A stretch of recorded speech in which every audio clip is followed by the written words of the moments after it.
Bienvenido, bienvenida si es que estás al otro lado de la pantalla de este canal de Erlesiana, dedicado a la literatura y más concretamente al análisis de obras maestras de la narrativa breve y también a la práctica de la escritura creativa a partir de propuestas como la que voy a plantear esta tarde. Estamos ya jueves, creo, y esta semana hemos tenido unos cuantos vídeos. Os agradezco mucho la acogida y también vuelvo a felicitar a las personas que fueron seleccionadas con sus textos del ejercicio de la semana pasada, ese que, bueno, de hace dos en realidad, de ese que planteaba el zoom revelador, ¿no? Acercarnos a un objeto de nuestra propia vida para narrar una historia relacionada con esa cosa, con ese objeto. Ha habido un montón de ejercicios maravillosos que he leído y disfrutado mucho, os lo agradezco también, y como siempre os recuerdo que sería un placer que os suscribiráis al canal, que dejéis me gusta y también que comentéis, que dejéis un comentario. Estoy convencida de que las redes pueden ser un espacio para la cultura, tan bueno como cualquier otro, y las reflexiones, las impresiones, esos datos que vais revelando, que vais compartiendo, para mí tienen mucho valor y hacen crecer al canal.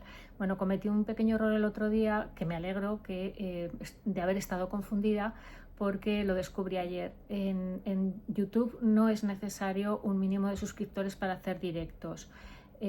Lo descubrí ayer colgando el vídeo, soy totalmente novata en esta plataforma, y ayer al subir el vídeo de los dos últimos textos analizados me di cuenta de que me daba la opción de crear un directo. Por eso se me ha ocurrido la idea de que si estáis interesados, interesadas en que tengamos un directo el lunes que viene después del vídeo bueno, yo subiré el vídeo, pero tendríamos el directo a continuación de la reseña del libro que vamos a analizar esta semana, del libro de relatos. Al igual que hice con Violet, hice una reseña la semana pasada, esta semana también haré una, la semana que viene me refiero, el lunes en concreto, y el libro que vamos a analizar es uno que acabo de trabajar en mi taller presencial, que es El buen mal, de Samantha Schweblin. Es un libro muy conocido, ha sido galardonado hace nada con un premio muy cuantioso de 1 millón de euros, si no recuerdo mal. Y bueno, yo creo que es muy interesante valorar la obra de esta autora. A mí personalmente me gusta muchísimo la voz y el registro de Samantha Schweblin. Y bueno, me parece muy interesante analizar el relato, comentar lo que me ha parecido, los pros y los contras, que también hemos encontrado alguna cosilla que nos ha convencido menos en el taller. Pero bueno, si os apetece, dejadme un comentario en este vídeo de hoy, para que yo tenga en cuenta cuántas personas habría interesadas y si, bueno, merece la pena o no. Estamos en unas fechas muy malas, yo lo entiendo.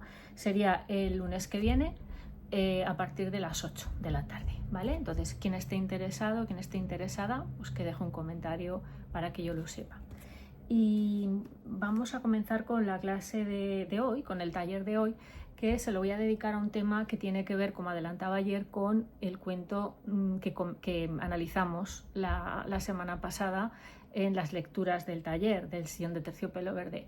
Si os acordáis, estuvimos comentando La cosecha de Amy Hempel, que es un cuento que he ido nombrando en diferentes momentos a lo largo de la semana en los vídeos que he ido colgando, porque bueno, nos puede servir para mucho lo que esta autora nos enseña en ese cuento. Yo he elegido hacer la propuesta del segundo ejercicio del taller de escritura, que tenéis hasta el 27 de agosto, es decir, una semana contando desde hoy, para enviar vuestra propuesta de como mucho 2 carillas, porque este puede tener un poquito más de complicación, es decir, un folio completo, tamaño 12 aproximadamente. Quiero decir, no hagáis la letra muy pequeña para trampear, espacio 1,5, la Arial, Garamond, este tipo de letras. No utilicéis la Times New Roman, que es muy fea y no invita a escribir, pero por ejemplo Garamond es una letra muy bonita y nos ayuda a ver esa tipografía a escribir, ¿no? A tener ganas de escribir, esa o cualquier otra, Garamond es la que me gusta a mí. Bueno, eso es lo que os comentaba, con título. Tenéis que identificaros. Si queréis decirme también la ciudad de la que venís, bueno, pues lo diré cuando seleccione el relato o relatos que más me gusten. y tenéis que mandarlo a unsillonverde2026@gmail.com, ¿vale? Para que los pueda valorar. Repito, un folio, es decir, 2 carillas, a un espacio y medio, 2 espacios, doble espacio, letra Garamond o similar, tamaño 12, con un título, vuestro nombre y también si hay alguien que no quiere que diga su nombre, pues el seudónimo, y si queréis que diga la ciudad de la que me estáis escribiendo, pues yo encantada de decirlo, ¿no? O del país si sois de otro lugar. Bueno, entonces el tema que he elegido es el accidente, ¿de acuerdo? He elegido el accidente y vamos a tratarlo en un tema, o sea, en un sentido muy amplio de la palabra. El accidente, es una palabra derivada del latín que viene del verbo cadere y se le añade el prefijo ad. Entonces quiere decir lo que te cae encima, lo que te viene sin esperarlo, ¿de acuerdo? Creo que es una definición muy gráfica de lo que puede ser un accidente. Entonces yo me gustaría que lo tomarais en un sentido amplísimo. No tiene por qué ser un accidente de coche, como lo que le ocurre, o de moto, o no se sabe muy bien si es que le llega a ocurrir un accidente a la protagonista de la cosecha. Puede ser también un accidente doméstico.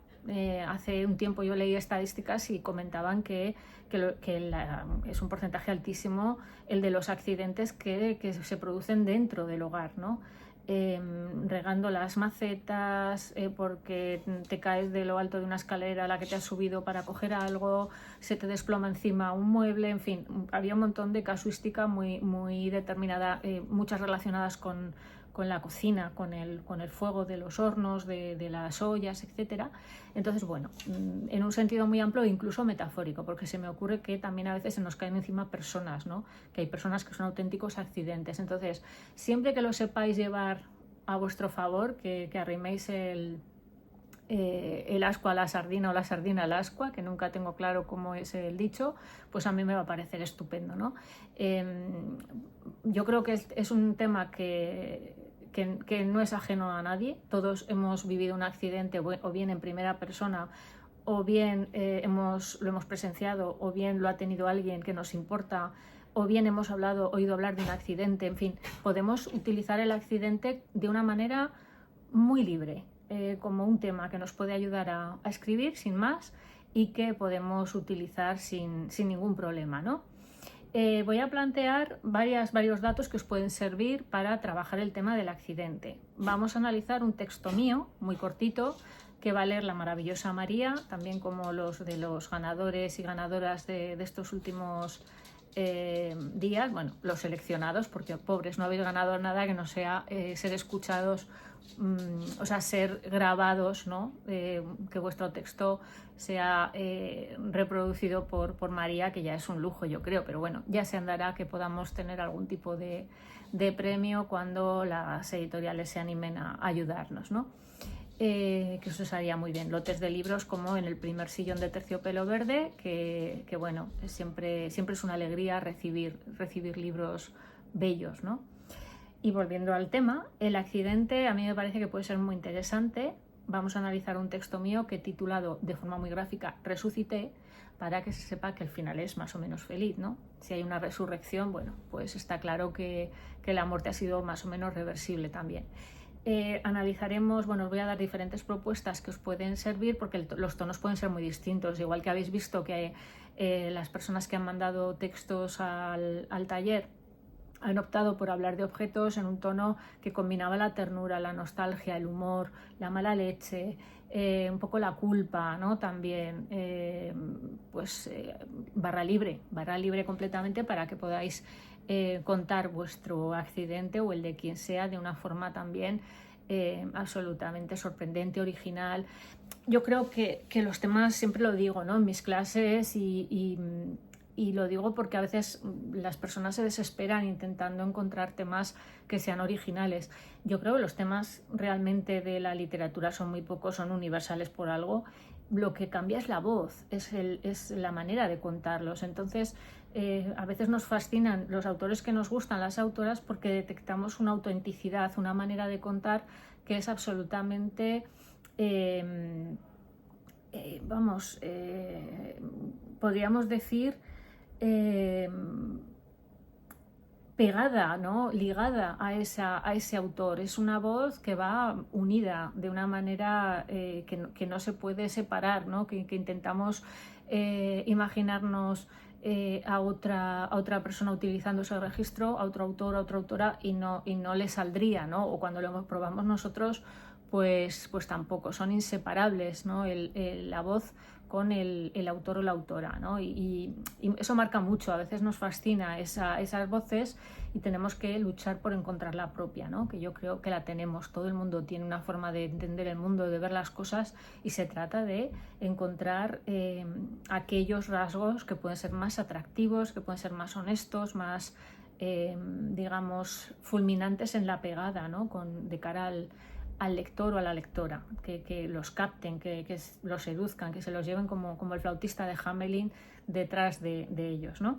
Entonces he elegido varios textos que yo creo que nos pueden servir. Hay más, unos de la propia Schweblin, que está también incluido en el libro El buen mal, que es el que os acabo de mencionar, que tendremos la semana que viene la reseña, ¿de acuerdo? Entonces, sin más dilación, vamos a escuchar el primer texto, que se llama, como digo, Resucité, y lo vamos a comentar un poquito entre todos para ver qué podemos sacar en limpio que nos puede ayudar de ese texto. Yo creo que es muy importante no aprender rasgos vacíos de sustancias, sino extraer los rasgos de un texto, porque a mí me resulta mucho más sencillo explicarlos así que no empezar, pues en un cuento tiene que haber esto. No, yo creo que a partir de un cuento podemos sacar líneas maestras, y se os ocurrirán muchas a los que estáis al otro lado, a las que estáis ahí, porque enseguida con un ejemplo que ilustra algo van surgiendo redes asociativas, redes de significado que vienen muy bien. Bueno, no me enrollo más y vamos a escuchar a María, la cual vuelvo a María Pérez Collados, María Confusion, actriz, poeta, profesora de la Escuela de Teatro de Zaragoza, en fin, muchísimas cosas y todas buenas. Gracias, María, de nuevo. Me habéis agradecido en los comentarios el haber podido disfrutar de la voz de María, y se lo traslado también a ella. Bueno, vamos a escucharlo y volvemos. Estuve muerta un minuto. El golpe seco me dejó tumbada en el suelo, con la cabeza hundida en el borde de la acera. Oí que alguien chillaba y olí el miedo en los niños que jugaban conmigo aquel mediodía de viernes. Yo tenía pocos años y lo supe. Estaba allí, tendida como una muñeca que alguien hubiera lanzado desde lo alto, al fondo de la muerte. No me dolía nada y la mente se llenó de una nieve densa, como la de esas bolas de cristal que no te dejan ver el castillo del cuento en su interior. Me he muerto ya, pensé vagamente. Y no me salía a llorar ni decirlo en voz alta para que alguien viniera a consolarme y me diera la mano, como en las películas. El conductor del Simca frenó en seco y gritaba en alguna parte, muy lejos, con su viernes roto por la mitad por la niña muerta de la calzada. Pensarían en mí en pasado muy pronto. Darían la noticia en mi clase. Una cama vacía, un nombre sin dueña que pronunciaría mi madre algunas veces para recordar que fui verdad. Me levanté, sabiendo que en realidad ya no vivía, que era mi sombra, un fantasma, quien surgía del cuerpo inmóvil y se ponía a buscar el zapato que había salido disparado con el golpe, para que nadie se diera cuenta, para fingir que la muerte era algo tan fácil de solucionar como una línea torcida en tu cuaderno. Encuentra el zapato marrón con la hebilla dorada, el del pie izquierdo. Póntelo enseguida. Levántate y anda. Estuve muerta un minuto y se me hizo un poco largo. Ya estamos aquí. Bueno, pues ya habéis visto que el texto vuelve a ser un relato autobiográfico, del mismo modo que tuve un bikini color salmón, ¿no? Que, digamos, fue defenestrado en una mudanza de lo cual me arrepentí muchas veces, como si también el objeto estuviera vivo. Pues de niña tuve un accidente, pues básicamente como el que cuento aquí. Yo cruzaba la calle para jugar con los niños y las niñas con los que me juntaba antes de volver al cole, y no miré y se me llevó por delante un Sinca 1000. Ya sé que no es muy romántico ni muy alentador, pero bueno, es que el coche era un Sinca 1000 y era un Sinca 1000 blanco. Entonces es un tema que me ha perseguido durante buena parte de mi vida. Hay cosas que hice anteayer de las que no me acuerdo o que tendría que hacer un esfuerzo para recordar, y en cambio de este accidente, que yo calculo que tendría pues quizás 8 años, 9, no creo que tuviera más, o igual menos incluso, pues lo recuerdo perfectamente, ¿no? Y recuerdo todo el entramado de imágenes, todo el durante, el antes y el después, ¿no? Entonces, quedaos con eso también, con el tiempo, ¿no? Porque lo voy a retomar.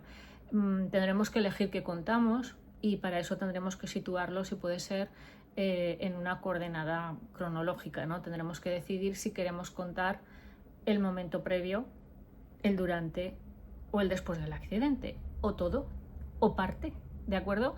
Entonces, eso ya cada cual verá cómo quiere contarlo. Yo solamente elegí contar el momento del accidente y el de después, con alguna vaga referencia al antes, ¿vale? Que es lo que vamos a ir viendo poco a poco para que lo podamos entender mejor, o descifrar, o digamos extraer, ¿no? del texto. El texto habéis visto que comienza con una frase que yo creo que es rotunda: estuve muerta 1 minuto. Rotunda por lo sorprendente también. El verbo morir es un verbo que curiosamente no podemos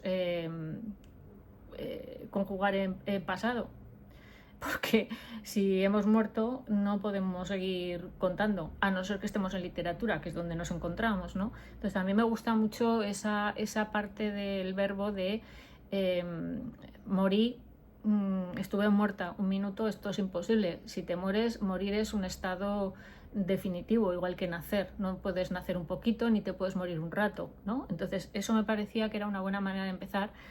Insisto mucho en los principios y en los finales.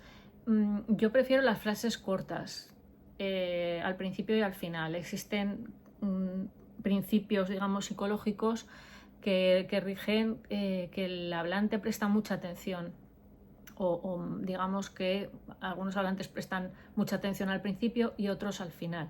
Para cubrirnos las espaldas, ¿no? Lo del principio de primacía y de recencia.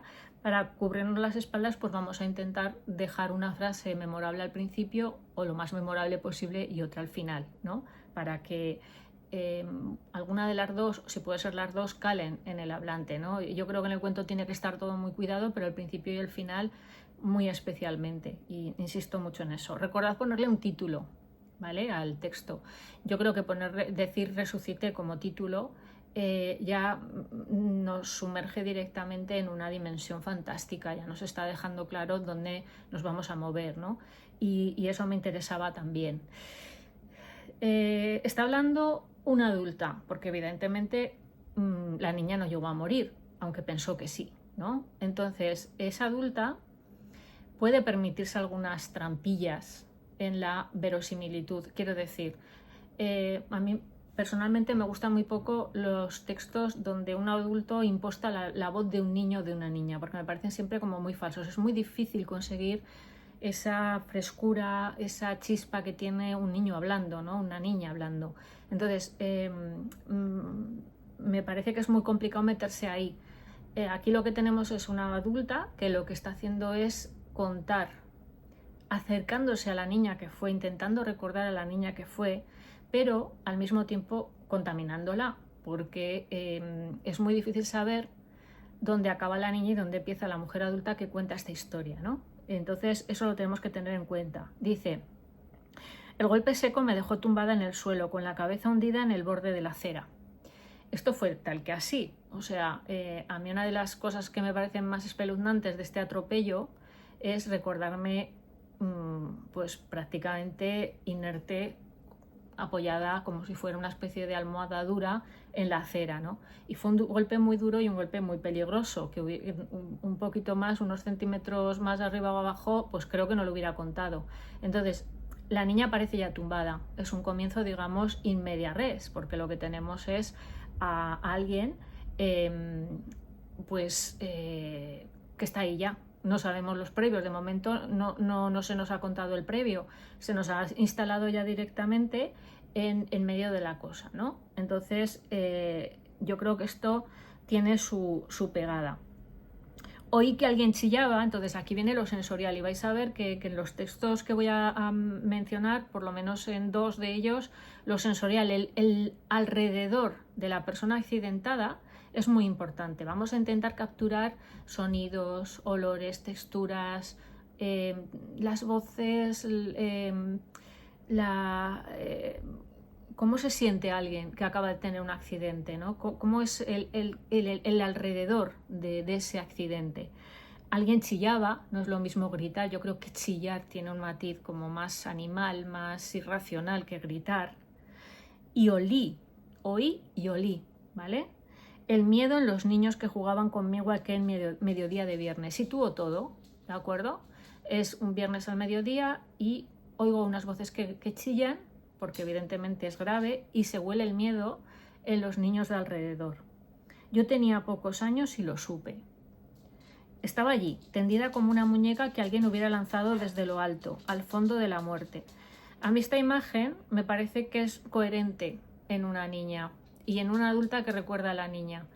Me parece que una niña pensaría en ella como en una especie de muñeca si le preguntaran, porque la muñeca forma parte de su ecosistema diario, y una adulta, al acercarse a la niña que fue, también vería a la niña que fue como desde arriba, como si fuera una muñeca que alguien ha tirado al fondo de la muerte, ¿no?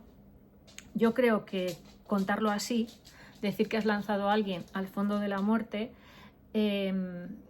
convierte en muy sombría la imagen de la muñeca. La muñeca tiene su connotación infantil, pero también siniestra, ¿no? En las películas de terror, pues en muchas obras literarias aparece una muñeca, normalmente una muñeca de porcelana, una muñeca muy, muy espeluznante, ¿no? Entonces la muñeca pierde a veces ese matiz de juego limpio, de juego inocente, y se convierte en un doble del ser humano, ¿no? Aquí yo creo que la muñeca es un doble de esta niña, que alguien, una fuerza azarosa, llámale Dios, llámale el azar, ¿no? Quien sea, la mala suerte, hace que se precipite al fondo de la muerte, como dice aquí, ¿no? Entonces a mí me parece que esa comparación, esa metáfora, podría venir muy bien para relacionar el momento en el que estábamos, ¿no? Dice, no me dolía nada, y eso es malo, que no te duela nada, ¿no? Porque la muerte también es que ya deja de dolerte. Pensamos muchas veces en la muerte cuando hay alguien que queremos y que sufre, como una especie de descanso, de alivio, ¿no? No me dolía nada, y la mente se llenó de una nieve densa, como la de esas bolas de cristal que no te dejan ver el castillo del cuento en su interior. Yo creo que esto es interesante también porque confirma, refuerza esa idea de contar con materiales que estén a la disposición de una niña, ¿no? Es decir, la mente se queda en blanco como si fuera una bola de nieve de estas de cristal que no te deja ver nada, que no te deja ver el castillo que está al otro lado. También me parecía que era una imagen que podía colarse teniendo en cuenta que puede ser de la niña y que puede ser de la adulta que mira a la niña, ¿no? Me he muerto ya, pensé vagamente. Viene muy bien el diálogo, no desdeñéis el diálogo, bueno, lo habéis hecho algunos de los que habéis enviado los relatos, esa manera de darle frescura al texto que consiste en colar el estilo directo, ¿no? Que de repente se cuele un retazo de conversación, un comentario, que no sea todo narración o descripción, porque viene muy bien un diálogo, un monólogo que, digamos, sirva también para reflejar de una forma muy explícita lo que el personaje está pensando o lo que está diciendo, ¿no? Aquí dice la niña, me he muerto ya, pensé vagamente, y no me salía a llorar ni decirlo en voz alta para que alguien viniera a consolarme y me diera la mano como en las películas. Es decir, esa quietud yo creo que es la que hace que la niña, yo desde luego pensé que me había matado, pensaba que estaba muerta en los momentos posteriores al atropello, pensaba que era todo irreal, pensaba que yo ya no estaba ahí de alguna manera, ¿no? Que estaban hablando con alguien que ya no podía contestar y ya no podía decir nada del shock y del golpe, ¿no? Del traumatismo. El conductor del Simca frenó en seco y gritaba en alguna parte, muy lejos. ¿Veis? Aquí gritaba. Vamos a intentar no repetir palabras también. He dicho chillar, aquí grita, ¿no? El conductor. Con su viernes roto por la mitad por la niña muerta de la calzada. Bueno, a mí me gusta esto de pensar que hay sucesos que realmente despedazan los días, despedazan el momento en el que han sucedido, ¿no? Hacen trizas el tiempo que va a venir después, ¿no? Quedan como trocitos, como fragmentos. Pensarían en mí en pasado muy pronto, darían la noticia en mi clase, una cama vacía, un nombre sin dueña que pronunciaría mi madre algunas veces para recordar que fui verdad. Claro, esto yo creo que son datos de la adulta realmente, pero digamos que los cuelo o que se vinculan al momento en que la niña está tirada en el suelo, ¿no? Es verdad que una niña en ese momento seguramente no pensará esto, yo creo que no lo pensé, pero sí que podemos enriquecer el contexto con lo rotundo, lo absolutamente irreversible que tiene la muerte, ¿no? Una clase, faltará alguien en una silla, hay una madre que se queda con un nombre pero ya no tiene niña a la que llamar. Entonces yo creo que esos pequeños retazos también ayudan. Me levanté sabiendo que en realidad ya no vivía, que era mi sombra, un fantasma, quien surgía del cuerpo inmóvil y se ponía a buscar el zapato que había salido disparado con el golpe, para que nadie se diera cuenta, para fingir que la muerte era algo tan fácil de solucionar como una línea torcida en tu cuaderno. Esto fue verdad, esto sí que es cierto. Yo pensé, bueno, los niños funcionan con pensamiento mágico, es ese mecanismo que lleva al niño o a la niña muchas veces a jugar pensando que lo que está haciendo está pasando de verdad, ¿no? ¿Vale que tal cosa? Y resulta que la realidad en ese momento es el juego y el juego es la realidad. Entonces, sí que pensé que si yo me levantaba, porque además estaba convencida de que me iba a llevar una bronca por lo que había pasado, ¿no? Entonces sí que recuerdo que me levanté y me puse muy, muy azorada a buscar el zapato, que eran unos zapatos que me encantaban, marrones con una hebilla dorada, ¿no? Unos mocasines, y entonces me levanté a buscarlo, a buscar el zapato, porque lo único que quería era ponerme el zapato y le otorgaba ese gesto de ponerme el zapato la maravilla, el milagro de que volviéramos al punto de partida, de cuando yo iba a cruzar la calle y miraba, ¿no? En vez de no mirar qué es lo que había hecho. Entonces, veis que voy colando pequeños datos del contexto para que no es lo mismo decir mi zapato que decir un zapato marrón con hebilla dorada. Es mucho más visual ese zapato, ¿no? Un Merceditas de charol, una maripí, maripís, que decimos aquí en Aragón, o unas zapatillas, ¿no? Unas deportivas. Bueno, pues cada uno visualizaría el calzado de una forma más nítida que si decimos simplemente un zapato, ¿no? El del pie izquierdo, póntelo enseguida, levántate y anda. Y claro, esta frase, levántate y anda, tiene las connotaciones bíblicas de la resurrección de Lázaro, ¿no? Levántate y anda. Es una orden que la niña se da a sí misma.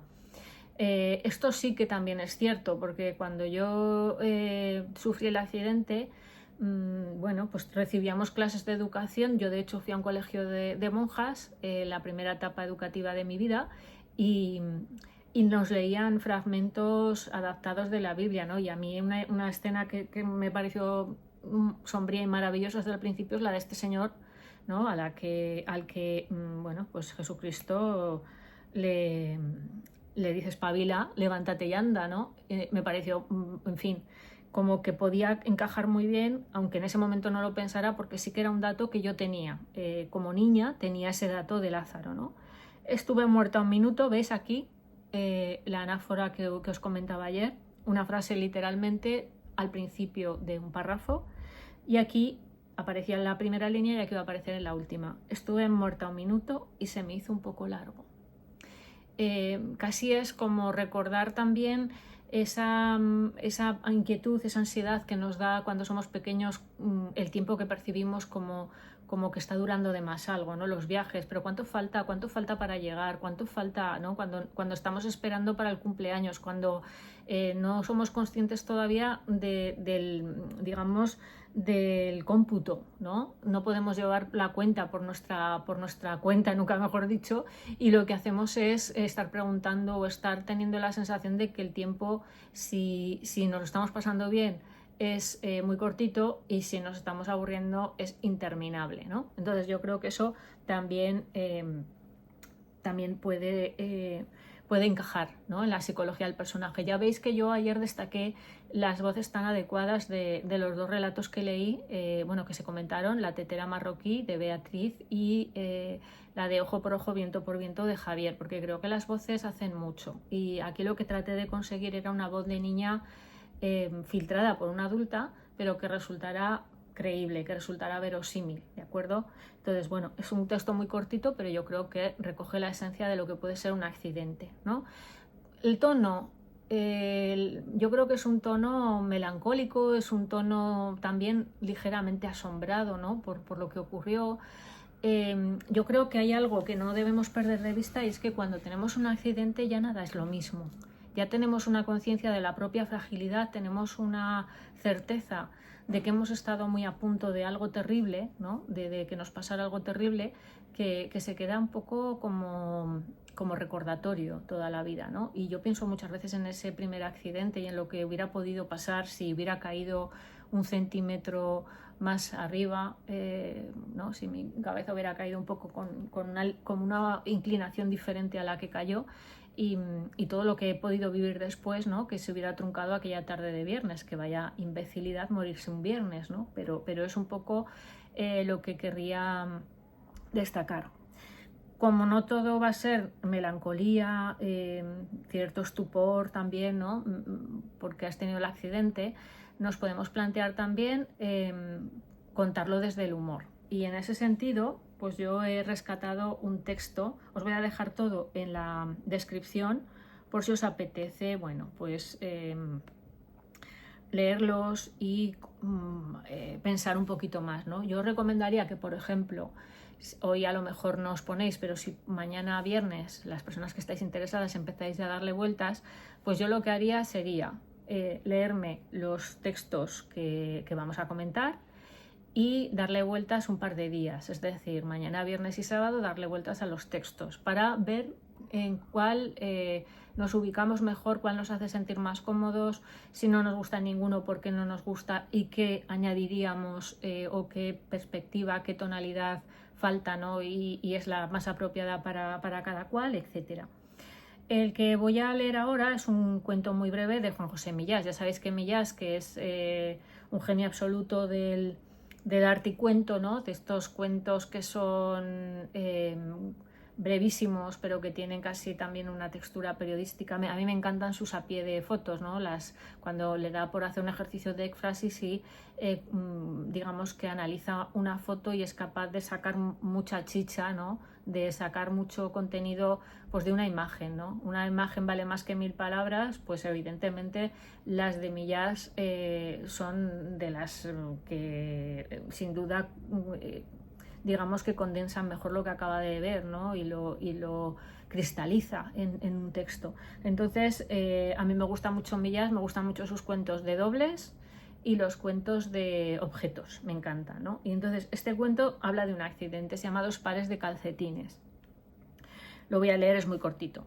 Tuve un accidente en la calle, un coche me empujó, fijaos, en la primera frase es muy cortita y el título 2 pares de calcetines, que puede parecer que no tiene nada que ver con el accidente, ya veréis cómo sí. Un coche me empujó y al caer me golpeé la cabeza contra el suelo. Cuando volví en mí, estaba en la camilla de un hospital. Lo supe antes de abrir los ojos, quizá por el olor a quirófano, por los murmullos médicos, por el roce de las batas sobre los muslos de las enfermeras, lo sensorial, lo que percibe la persona que se acaba de dar la leche, ¿vale? Bueno, pues un poco como pasaba y como veremos que pasa en otro de los relatos que os voy a sugerir. Estoy en un hospital, me dije, e inmediatamente recordé que había salido de casa con 2 pares de calcetines. Aquí el cuento vira, aquí el cuento digamos que da un paso en una dirección inesperada, que es el humor. Y es el humor por lo ridículo que le resulta o lo vergonzoso que le resulta al personaje haber seguido esa costumbre de todos los días sin saber que ese día no iba a ser como todos, que nadie se iba a enterar de lo de sus 2 pares de calcetines. Ese día se entera todo Dios de que lleva 2 pares de calcetines puestos. Y entonces aquí ya se abre un camino inédito para el relato, ¿no? Y creo que es muy interesante. Siempre me pongo 2 pares, ahora viene la explicación. uno de lana y otro de nylon. Fijaos la precisión para que visualicemos, ¿no?, el tamaño del error. El de nylon por encima del de lana. Encima nos cuenta pues, que abajo va el de lana y encima va el de nylon, para que veamos bien el digamos, amasijo de calcetines. Me parece que de este modo llevo mejor sujetos los pies. Veis que es una explicación que está como justificándose y justificándonos por qué lleva esos calcetines, pero no lo deja ahí. No se trata de nada razonable, de manera que tampoco intentaré explicarlo. Adquirí la costumbre de adolescente en un internado donde hacía frío y la costumbre se convirtió en una superstición. Es muy humano esto, es muy entendible la explicación que da. Yo también tengo manías que han surgido, que no me han abandonado a lo largo del tiempo y que de alguna manera mantengo quizás en secreto, pero no me planteo dejar de hacer según qué cosas, porque es un ritual interno, es una ceremonia de interior, ¿no?, con una misma, el hacer según qué cosas casi para conjurar que pasen cosas terribles, que a este pobre lo de los calcetines no le ha servido, pero es irracional y lo hacemos así, ¿no? Si no me pongo los dos pares, salgo con miedo a que me ocurra algo. Es probable que si el día del accidente hubiera llevado un solo par, el coche me hubiera matado en vez de dejarme sin sentido. Fijaos el humor que tiene esto. Estamos pensando ya, pues no te ha servido. Y él dice, cuidado, que podía haber sido peor. Esto se ha quedado solo en un susto porque yo llevaba los calcetines. Si no hubiera sido así, seguramente hubiera palmado, ¿no? Y seguimos. Siguiente párrafo. El caso es que estaba sobre la camilla de un hospital, desnudo, lo que significaba que alguien al quitarme la ropa se había dado cuenta de mi excentricidad. Mantuve los ojos cerrados, fingiendo que continuaba desmayado, mientras improvisaba una explicación. Claro, está esta chunga que tiene Millás, ¿no? Lo vemos ahí, oh Dios mío, me han pillado con los calcetines, ¿no? Se supone que si a alguien le sorprende con dos pares de calcetines debe justificarse de algún modo. Abrí los ojos y vi a una enfermera sonriéndome. No me reprochó nada. ¿Qué ha pasado?, dije para ganar tiempo. ¿No lo recuerda usted? Comprendí que estaba tratando de ver si el golpe me había afectado gravemente y dije la verdad por miedo a que me operaran. Me golpeó un coche. ¿Se acuerda de cómo se llama? ¿Veis? El diálogo da mucha viveza al texto. Entonces, estamos escuchando a la enfermera, estamos escuchando a este señor que va a utilizar una estrategia realmente ingeniosa, ¿no? Es que me río porque me hace siempre gracia este cuento. Dije mi nombre, correctamente al parecer, y después me puso delante de los ojos 3 dedos de una mano para comprobar que no veía 4 o 5. Enrojecí de vergüenza o de pánico. Temí que de un momento a otro me pusiera delante de la cara un par de calcetines para que los contara en voz alta. Se asustó al verme enrojecer por si se debía a una subida de tensión. Las secuelas de los golpes en la cabeza pueden aparecer horas más tarde del accidente.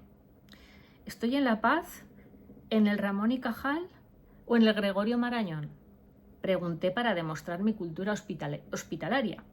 Pensé que de ese modo no sacaría a relucir el asunto de los calcetines. ¿En qué ciudad se encuentran esos hospitales?, preguntó ella a su vez. En Madrid, respondí dócilmente, siempre con el temor de que la siguiente pregunta fuera de los calcetines. De pequeño, cuando salía a la calle, mi madre siempre me preguntaba, aquí va a aparecer un personaje que es crucial, que es la madre, entonces lo mete aquí, en un tramo intermedio del relato. Mi madre siempre me preguntaba si llevaba la ropa interior limpia, lo cual mi madre también. Siempre decía que teníamos que ir siempre cambiados y por si acaso nos pasaba algo, ¿no? Había siempre un riesgo en el horizonte que parece ser que era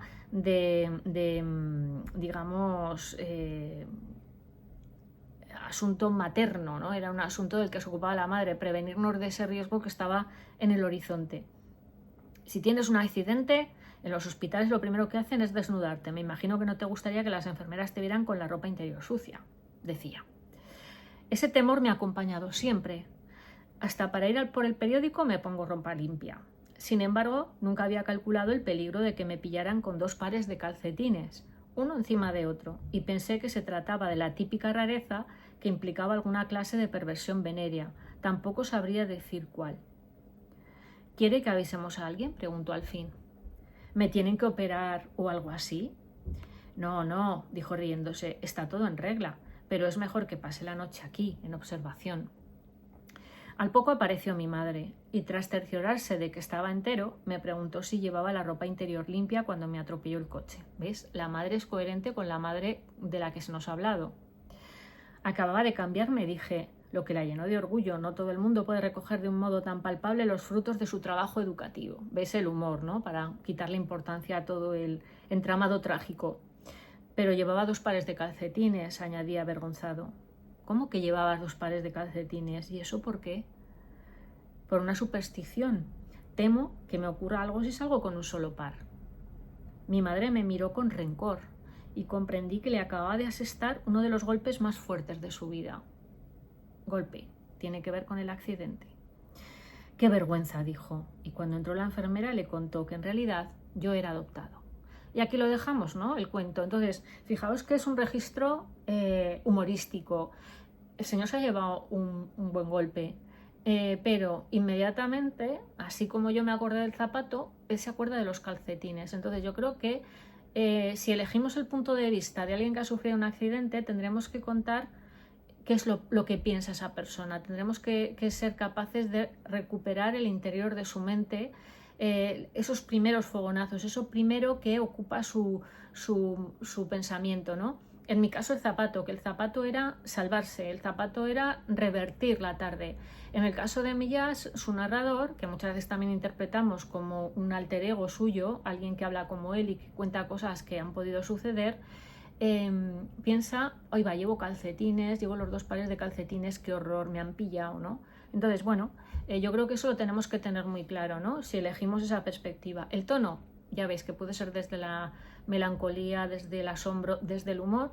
Y voy a comentar 2 virajes también muy diferentes, que en este caso tienen que ver con lo fantástico, que son un cuento de Cortázar que se titula La noche boca arriba. Yo creo que es como del año 56, creo que del año, me parece que sí, que es del año 1956. Es un cuento que lo tenéis, yo no sé si tenéis este tomo, pero bueno, esto es una de esas delicias. Bueno, hay 2, pero el que os he mencionado está en este tomo de Alfaguara, que son los cuentos completos de Cortázar. No se puede querer escribir cuentos si no se ha leído a Cortázar, porque hay muchos autores que ahora lo desdeñan un poco, ¿no? Porque es algo como eso, empezamos queriéndolo mucho, empezamos siendo muy fans de Cortázar y luego llega un momento en que matamos al padre, ¿no? Bueno, yo no lo he matado, yo sigo siendo auténtica lectora devota de Cortázar. Este es el primer tomo de Alfaguara, que yo me compré hace muchísimos años, y La noche boca arriba, desde el título, a mí me parece este cuento también maravilloso para comentar, ¿no? Solamente voy a dar un par de indicaciones para que entendáis de qué va si no lo habéis leído todavía. En este tomo está en la página 386, ¿vale? Bueno, pues en este cuento lo que se nos va a relatar es que hay un joven que bueno, sale de un hotel, no sabemos muy bien por qué, y tiene la moto, se sube en su moto para dirigirse a algún lugar. Y se incide mucho en que hay cierta prisa y al mismo tiempo cierta relajación, es decir, es como 2 fuerzas contrarias. Tiene un poco de prisa, pero al mismo tiempo como que va relajado. Y en mi lectura yo entiendo que se menciona eso porque es una especie como de... Son fuerzas antagónicas que tiran del personaje para desestabilizarlo y de alguna manera hacen que suceda el accidente, aunque realmente sucede porque hay una mujer que cruza cuando no tiene que cruzar, ¿no? Pero digamos que ya se menciona que hay como cierta tensión o cierta, como digo, cierta presencia de unas fuerzas que tiran en dirección contraria del personaje. Se llama La noche boca arriba y luego entendemos por qué. Bueno, el joven se sube en la moto, nos va contando, ¿no? El vientecillo suave, es una tarde maravillosa para ir en moto, es una tarde idílica, está dando un paseo maravilloso hasta que se cruza en su camino una mujer y bueno, pues tiene que girar y se da una leche padre, ¿no? Bueno, también cuenta con mucha sensorialidad los primeros instantes después del accidente y nota que hay 4 hombres que lo levantan boca arriba, ¿de acuerdo? Ese boca arriba ya aparece en el título. lo levantan, bueno, le van tranquilizando, no te preocupes, y pregunta por la señora de la mujer, no, a ella no le ha pasado nada, unos rasguños, pero tal, la que ha quedado mal es tu moto, tal. Entonces se lo llevan al hospital y percibe perfectamente la entrada, ¿no? El olor, todo lo que relacionamos con un hospital también, porque está muy marcado desde el punto de vista sensorial, ¿no? Hay una serie de diferencias con el espacio exterior que nos enseguida nos abaten, ¿no? Nos achican, nos amedrentan, ¿no? En el hospital, el olor químico, la presencia de gente con batas, ese silencio, en fin, la luz, esa luz, ¿no? Como de tercer grado. Entonces él percibe una serie de estímulos y cae en un sueño, en un momento determinado, después de ir a que le hagan rayos y demás, cae en un sueño muy profundo. Cuando cae en ese sueño muy profundo empieza el horror, porque este horror está marcado por un olor muy fuerte, y ese olor muy fuerte el durmiente lo relaciona con la guerra. Es un olor compuesto, complejo, muy oscuro, y nos habla de un olor a guerra. Entonces, a partir de ahí, en ese sueño se va a convertir en una especie de presa, de víctima, ¿no? De un conjunto de seres que lo están, como una especie de tribu, que lo están persiguiendo. De hecho, Cortázar aquí se inventa un término que es los motecas, que es una especie de tribu que juega con el sufijo ecas, ¿no? Como aztecas, y que se la inventó él. Es un neologismo de Cortázar, porque también podéis inventaros palabras cuando os dé la gana. Eso vaya por delante. Entonces, Cortázar lo que hace es contar cómo este chico que ha tenido el accidente, cuando recupera el conocimiento, bueno, pues está más o menos bien. No es que vaya a morir, no es que tenga un problema que le vaya a costar la existencia, ¿no? Pero cuando se duerme, se sume en un sueño que es agónico, donde se siente en peligro constantemente. Y llega un momento en que se da cuenta de que bueno, que va a ser sacrificado, ¿no? Es levantado como si fuera la víctima de un sacrificio. Y se da cuenta de que en realidad lo que era sueño era la realidad, ¿no?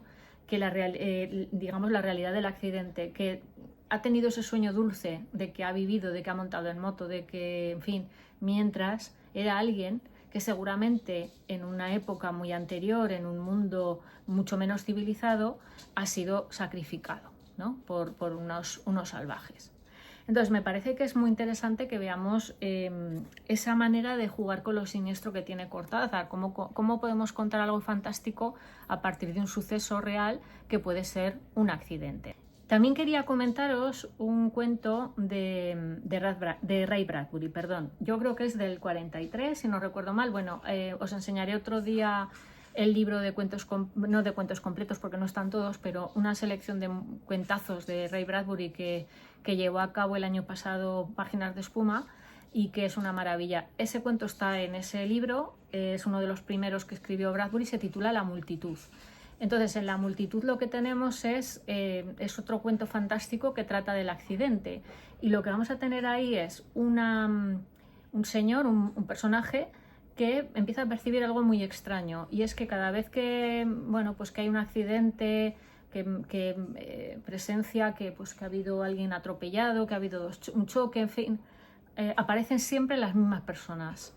Hay como un grupo de seres que empiezan a resultar, claro, se supone que son samaritanos, ¿no? Buenos samaritanos que van a ayudar a la persona, pero lo inquietante es que están como esperando que aparezca un siniestro de estas características para personarse allí y atender a la persona que ha sufrido el accidente, ¿no?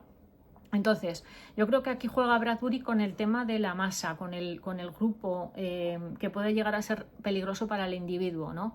Es un cuento, a mí me encantó, es un cuento de un autor todavía muy joven, pero que ya se adivina lo que va a dar de sí, porque define muy bien esa situación. Y es a partir de algo que sucede, ¿no? Cuando hay un accidente hay una serie de personas que van a ayudar, tirar de ese hilo. ¿Y qué pasa si siempre son las mismas? Porque es muy raro que esas personas, ¿por qué saben esas personas que va a haber un accidente? ¿Por qué están tan pronto ahí? ¿Por qué está ahí la señora del pelo rojo, el niño pequeño, una serie de señores? ¿Qué hablan esa gente cuando hay un señor o una persona que ha sufrido un accidente? ¿Son en cierta forma los que determinan el destino que va a tener esa persona, ese accidentado? Entonces es un cuento que también os puede venir muy bien. Ya digo, estos dos en una vertiente más fantástica, ¿no? De jugar con el sueño del accidentado en el caso de Cortázar y con el grupo de personas que asisten al accidentado, ¿no? A la persona que ha sufrido el accidente. Ese también es un cuento que os puede ayudar. Y por último, voy a mencionar también un cuento el que os he dicho de Samantha Schweblin. Se titula, a mí yo creo que es el que más me gusta del libro, lo adelanto ya, que es Un animal fabuloso. Se llama Un animal. Este libro es del 2025, creo. Sí, del 2025 me parece que es. Un animal fabuloso cuenta la historia. Este os puede interesar porque es desde el punto de vista realista, que no hay fantástico que valga, pero sí que hay una visión nueva, una perspectiva nueva. ¿Cuál es la perspectiva? La perspectiva es de la persona que sobrevive al accidente, es decir, no lo tiene ella, sino que, bueno, es, digamos, partícipe o es testigo de alguna manera, no digamos visual, pero sí auditivo, ¿no? del accidente mortal de un niño. Entonces, ¿cómo se te queda la vida después de que muere alguien a escasos metros de ti? ¿Cómo sigue tu vida adelante, ¿no? Entonces es un cuento, os resumo básicamente en qué consiste. Una mujer de éxito que es arquitecta, que vive muy bien en Francia, que ha tenido varias relaciones, pero bueno, está en ese momento libre como el viento en su casa maravillosa, vuelve de un viaje, recibe una llamada de teléfono, y la llamada de teléfono es de una amiga a la que hace 20 años a la que no ve, y que es la madre del niño que murió en el accidente. Y entonces esta mujer le dice que va a morir, que tiene una enfermedad muy grave, mantiene una conversación trivial, pero enseguida va a saco a lo que quiere contarle a su amiga y le cuenta que va a morir, que tiene una enfermedad y que quiere saber cosas del accidente, porque la amiga esta que estaba de visita en su casa cuando se produce el accidente es la última persona que habla con el niño. Entonces, la palabra accidente aparece muy pronto, y muy pronto vamos a saber que el niño muere, es decir, no hay un efecto sorpresa, o sí que lo hay, podríamos decir, porque como se nos habla de accidente, estamos esperando todo el cuento a ver qué accidente tiene ese niño, ¿no? Y lo que hace Schweblin muy bien, desde mi punto de vista, en este cuento es perfilar un niño inolvidable, perfilar un niño que no podía vivir en este mundo, que era excepcional, que era alguien, pues no voy a decir angélico porque suena muy cursi, pero alguien de una inteligencia, de una sensibilidad, de un encanto que parecía imposible que fuera a vivir, ¿no? Que este mundo es demasiado prosaico para seres así. Entonces, claro, con ese niño nos vamos a encariñar casi inmediatamente, sobre todo porque sabemos que va a morir, porque el accidente sabemos que ha sido mortal, ¿no? Casi desde el principio también. Entonces a mí me gusta mucho cómo juega Schweblin aquí con la dosificación de información, con cómo distribuye el contenido del que se nutre su relato, ¿no? Eso me parece que está muy bien. Y me gusta mucho la perspectiva de esta mujer que sobrevive al accidente y que, bueno, intenta contar y no contar a esa madre, teniendo en cuenta que esa madre no va a sobrevivir, que no va a vivir mucho más tiempo, pero tampoco quiere dañarla, tampoco quiere contarle más de lo que considera que es adecuado, ¿no? Entonces me gusta mucho esa situación adulta, esa situación de personas que han perdido el contacto completamente y lo retoman, y bueno, están manteniendo quizás la última conversación en sus vidas, y no es una conversación trivial, y tampoco va a ser una conversación donde se llegue a desvelar todo lo que ocurrió. Entonces me gusta mucho, es un cuento muy inquietante, es un cuento sostenido de forma, pues yo creo que magistral, ¿no? Porque está jugando con el registro de una llamada telefónica. y mientras tanto el personaje va recordando, nos va contando a los lectores y lectoras qué es lo que ocurrió aquel día en aquella casa, ¿no? Yo creo que es un cuento muy, muy logrado. Entonces, otra perspectiva, ¿cuál puede ser? Porque os digo todo esto, porque podéis contar desde el punto de vista de alguien que sobrevive a un accidente, ¿vale? Me parece que puede ser otro elemento que os sirva mucho. Bien, puntos que yo creo que debemos tener en cuenta. Pues el primero sería la voz que elegimos. Vamos a contarlo en primera persona, vamos a contarlo en segunda, como si le habláramos a alguien. Somos la persona que ha sufrido un accidente muerta que le cuenta algo a alguien como para comunicarse con él o con ella. Somos alguien que nos comunicamos con alguien que sufrió un accidente como si estuviera aquí. Esa sería la segunda persona. La primera, contarla pues como Millás o como yo, ¿vale? Si lo contamos en tercera, que es lo que hace Cortázar y lo que hace Bradbury, porque el de Schweblin creo recordar que está en primera todo el rato, si no recuerdo mal, sí que está en primera, pues si lo contamos en tercera nos estamos alejando. Es un mecanismo también pues, que puede ser pues, muy saludable si nos duele todavía pensar en un accidente, si no nos sentimos cómodos con contarlo en primera persona, pues nos enmascaramos en una tercera, ¿de acuerdo? Y si jugamos, tenemos que elegir también si preferimos un registro realista o un registro fantástico, ¿no?